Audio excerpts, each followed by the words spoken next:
In the city of Awka. Good morning to you and many thanks for joining us for Friday edition of our Sports Today on ABS TV. On the show today, NFF and President admonishes a club and football MPFL club owners on club licensing. We'll also be talking about the Super Eagles heroics at the ongoing FIFA Women's World Cup. They saw of Australia by 3-2. We'll talk about that on the show. Then we'll tell you that Team GB are tipped to bring home 62 medals from the 2024 Olympics are to be hosted by the city of Paris. We also have tennis, football, transfer news, and other sports stories on the sports show. Now, let's begin with our first story. Our first story is coming from Australia, and it's all about the ongoing FIFA Women's World Cup. Yes, a FIFA Women's World Cup is on, and what a story it is as the Super Falcons on Thursday defeated Australia by 3-2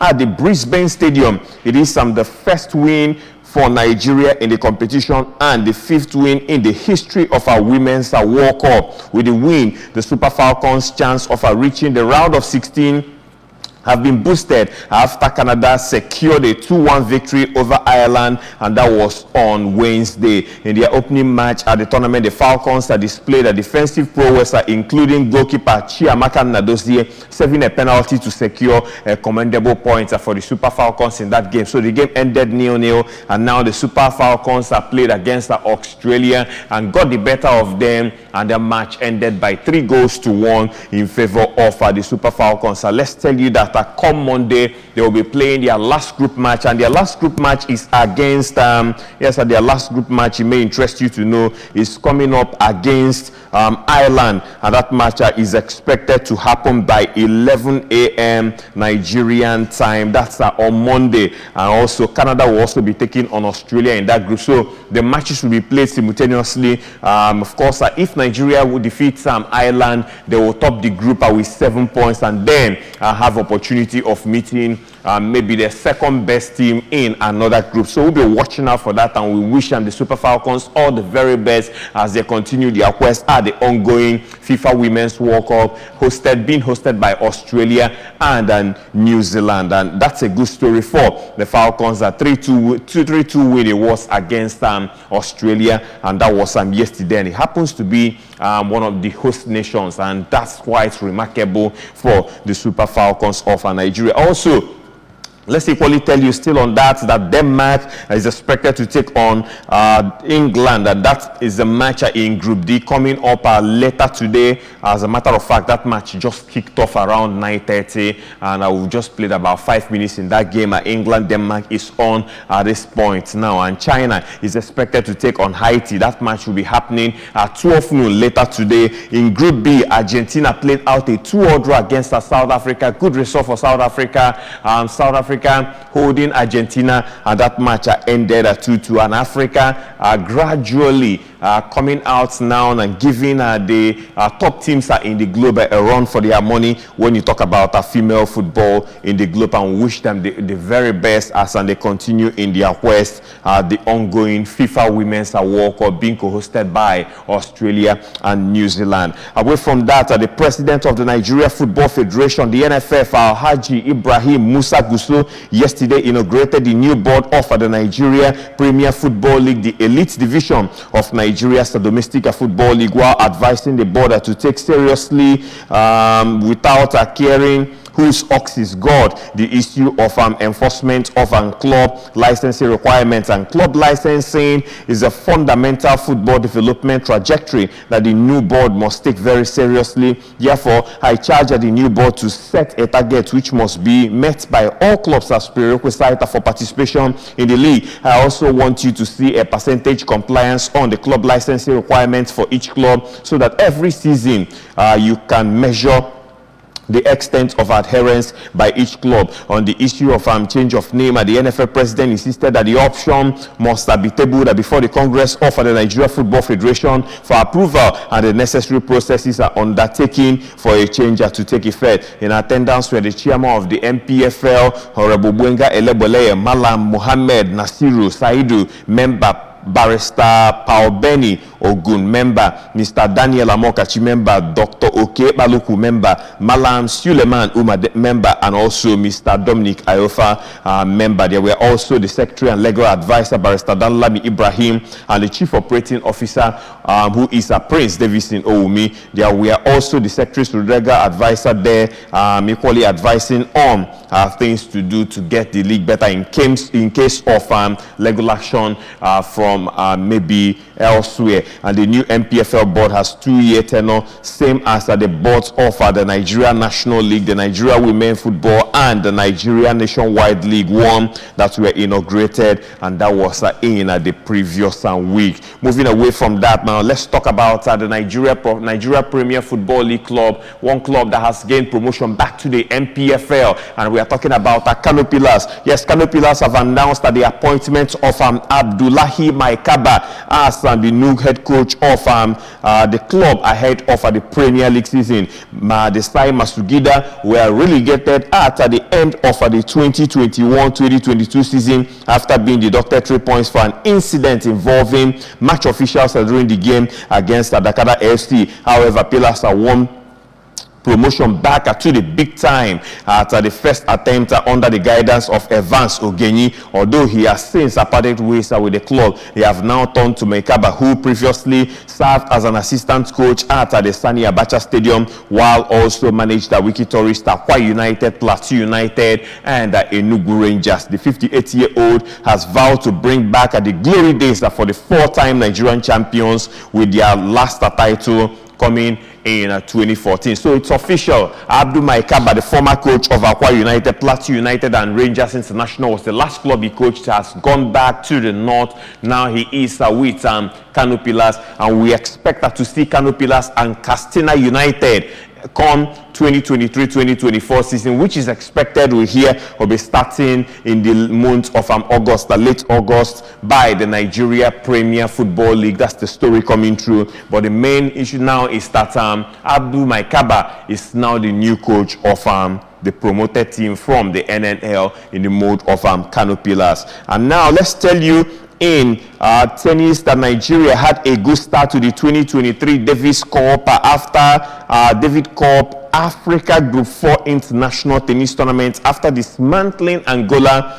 by 3-0, and it was on Thursday, or rather it was on Wednesday in Kigali, Rwanda. In the doubles, the Nigerian duo of David Ebeyong and Uchenna Oparaoji combined to defeat the Angolan pairing of Fernando Andre and Danielson Bento 6-3, 6-2 to wrap up an emphatic win for Nigeria. Up next for Nigeria today is Impo B, is a clash with Mozambique, who lost 3-0 to host Rwanda earlier on Thursday. Top two teams are from the 2-round robin post of A and B will qualify for the semi-final, where winners will pick up the 2 promotional tickets available in the competition, and the competition will come to a close coming up this Saturday, according to reports we are getting. And now quickly we'll go to the foreign scene. Manchester United could turn their attention to Moroccan World Cup star in the person of Sofiane Amrabat in the current transfer window, as the Red Devils look to bolster their squad ahead of the season, the 2023-2024 campaign.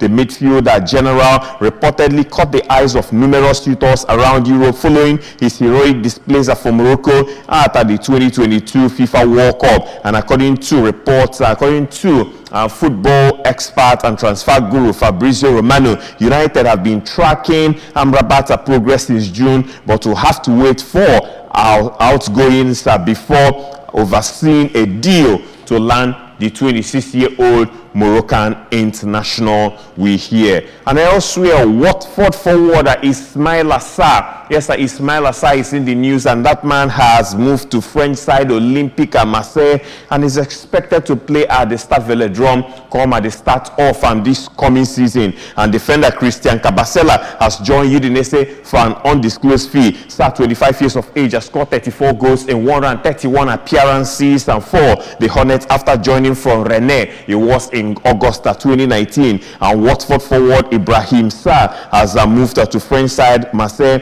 and defender Christian Kabala has also joined Udinese, and we told you he joined Watford for a club record fee of £27 million and played for them in the Premier League in 2019-2020 season and 2021-2022 season. Sarr scored 10 times in 39 appearances last season for the Championship side, while Kabasele, 32 years of age, played 25 games in total. And Kabasele spent 7 years at the Vicarage Road after arriving from Belgian club KRC Genk, and that was in the summer of 2016. But the story is that now we have it that Christian Kabasele has joined the Udinese, and also now is expected to have of course another moment to cherish in his footballing career. Will be following up on his development at his new club. Now to athletics. Great Britain are forecasting that they will win 62 medals at the upcoming Paris 2024 Olympic Games. An analysis are released on 1 year out from the games predicts Team GB will finish fourth in the medal table behind host France, China, and the United States.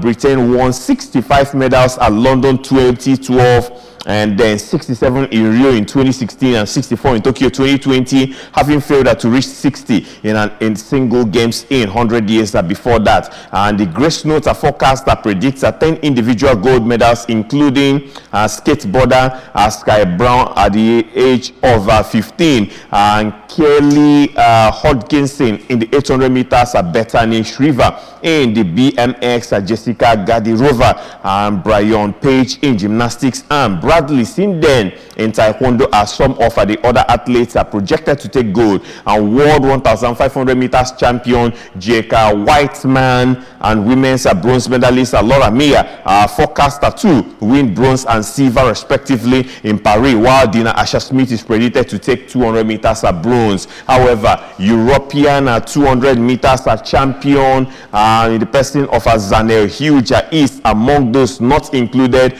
in the medal count, despite being considered among the favorites at this year's World Athletics Championships, having run the fastest 100 meters time this year. Among nine swimming medals, and two-time Olympic 100 meters breaststroke champion Adam Petty is expected to take silver, as is Tom Dean in the 200 meters freestyle. That's lots of predictions. 22 medals being predicted for them, so we'll be watching out for that, and let's see if they can achieve that record or equally eclipse that record when the Olympics starts in 2024, to be hosted by the French capital, Paris. You're watching Sports Today on ABS TV. Let's go for a very short break on the show. When we come back, we'll tell you about Formula One. We've got some tennis news and then football to wrap up at the show. Sports Today on ABS TV. We'll be right back.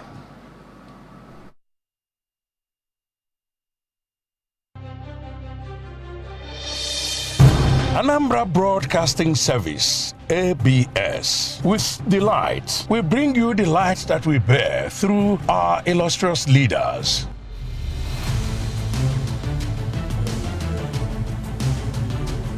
Our icons.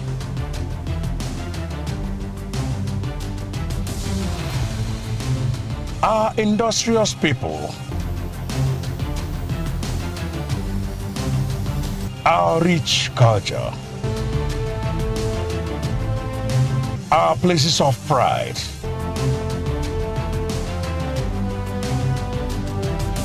And our mouth-watering cuisine.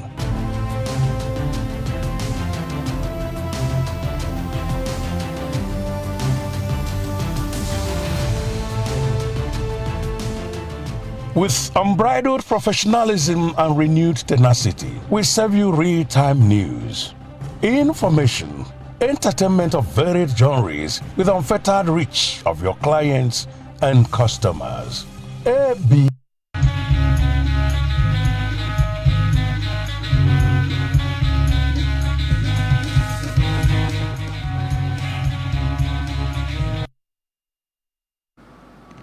Welcome back to the show. It is Sports Today on ABS TV, the Friday edition. The first half of the show, we told you that the Super Falcons have got the better of Australia by 3-2, and they are now topping their Group B with 4 points at this point. And their next game is against Ireland, and that's coming up on Monday. The game will be played by 11 a.m. That's on Monday. And also Ireland will also be taking on Canada to decide the two teams that will come out of the group. And I will hope that the Super Falcons get the better of Ireland, top that group, and get to meet the second best team in another group in the course of the competition. We equally told you that Ibrahim Gusto, the NFF president, has admonished club owners and the MPFL, of course, executives as regards club licensing come the 2023-2024 season, which we hear is expected to commence on August 26th. On the show, we equally told you about Nigeria's exploits in the Davis Cup happening across the continent. We told you about stories on the African scene, about Ibrahim Sarr making a move and all that. And now let's move on, still on the show. Let's talk about Formula One. Let's tell you that all 10 Formula One teams will have one chosen driver in the all-female Formula One Academy from next year. Each team will also have their livery on a car in the junior series for the up-and-coming female races. F1 Academy Managing Director Susie Wolf called it a landmark moment for females in motorsport, and the academy is in its inaugural season in 2023. From next year, its races will be hosted on the support bill at a number of Grand Prix worldwide. This year, only the U.S. Grand Prix in Austin, Texas in October is hosting an F1 Academy race, and the series has 5 teams each are running 3 cars, making up a 15-driver grid, with 10 of those competitors are now to be nominated by Formula One teams next year. F1 said in a statement that the remaining 5 drivers will be supported by other partners to be revealed in due course. And now in tennis, let's tell you that in tennis, Britain's Heather Watson is through to the Poland Open quarterfinals, but compatriot Jody Borage run is over in that WTA championship. Heather Watson, 31 years of age, defeated Belarusian Yulia Hartwoka in 3 sets, recovering from losing the second set to win 6-2, 5-7 and 6-1. The British number 5 will play her Belgian doubles partner Janina Wickmeyer in the last 8. However, British number 2 Borage, 24 years of age, fell to a 6-4, 6-1 defeat by Italian world number 108 Lucrezia Stefanini in Warsaw. And Watson missed her first 2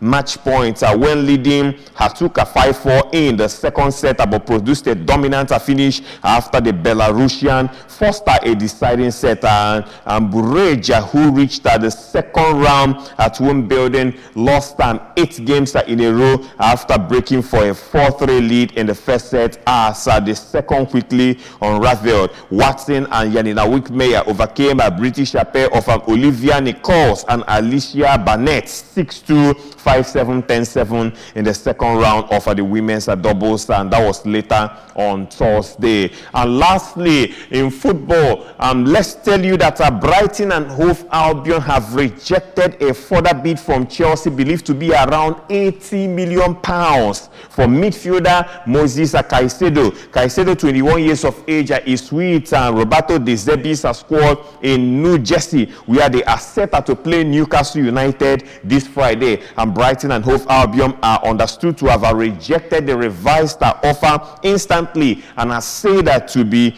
committed to keeping the Ecuador international. Caicedo is one of Chelsea's long-term transfer targets, and 2 bids have been previously rejected. However, Brighton adopted a similarly hard-line approach with Chelsea last year and relented when the bidding rose above £60 million for defender Marc Cucurella. Brighton boss De Zerbi last week said he was planning to have Caicedo in his squad for next season, and the player was a key component in the side, who finished 6th in the Premier League last season, securing a Europa League group stage spot. Moises Caicedo Caicedo asked her to leave Brighton and Hove Albion in January amid interest from Arsenal. However, in March, he signed a new contract running until 2027. So 80 million pounds bid from Chelsea to Brighton and Hove Albion for Caicedo. I think he's a player I'm not sure they spend up to £5 million to sign. It's also being rejected right now.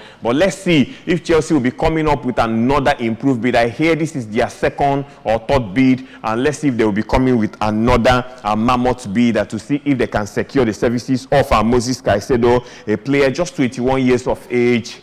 That's huge money for that player. Let's watch out and see what happens in the transfer window, which is still over a month to go until its end on September 1. On that note, that's about the size of the program this morning, Sports Today on ABS TV. Thank you very much for being with us from Monday down to Friday, talking sports. The show will take a break and return on Monday for another episode. My name is Ike Mokede. Have a lovely weekend, but remember, sport is life, it never stops, and so do we. Bye bye now.